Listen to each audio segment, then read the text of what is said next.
فرمانده گردان کمه شهید محمود ثابت‌نیا و معاونشون شهید علیرضا بنکدار شهید شدن.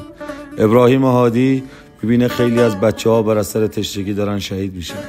الگوش میشه عباس بن علی تا تپه‌های دوقلو 5 کیلومتر میره. قمقمه بچه‌هایی که شهید شدن را جمع میکنه و برمیگرده تو کانال و 2 اسیر عراقی و بقیه بچه‌ها آب میرسونه.